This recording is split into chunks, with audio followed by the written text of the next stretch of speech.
Les éditions Télème présentent un enregistrement intégral de Un thé à Téhéran de Marjane Kamali, lu par Anouchka Rava. Je dédie ce roman à mes parents, pour tout l'amour qu'ils m'ont donné.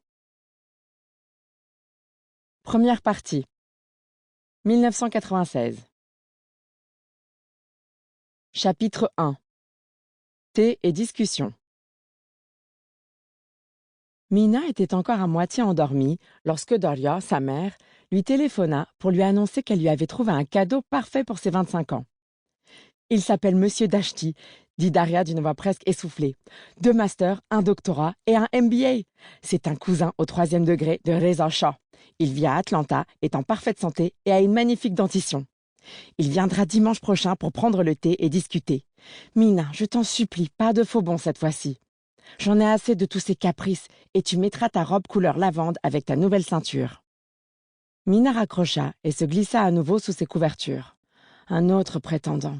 Un autre dimanche après-midi à hocher la tête devant un inconnu, avec ses parents parés de leurs plus beaux habits, résolus à plaire. Mais elle ne voulait pas se marier. Ce dont elle rêvait, c'était d'arrêter son école de commerce et d'emménager à la montagne pour peindre toute la journée.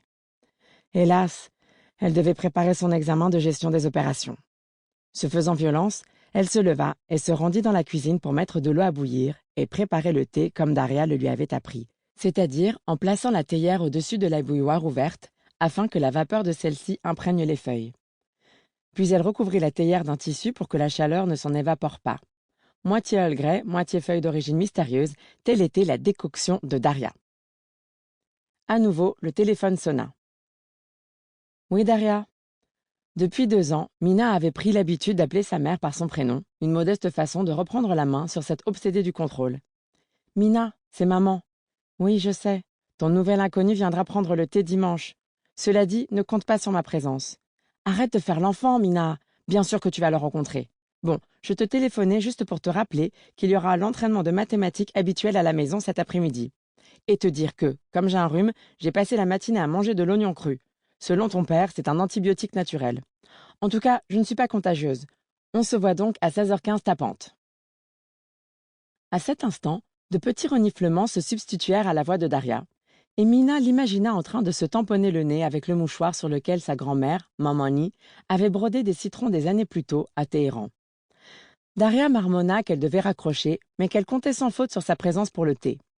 « Nous 2 pour un thé », lui dit-elle avec cette façon bien à elle de parler la langue de son pays d'accueil à la sauce persane. « Tu viendras. » Sample complete. Ready to continue?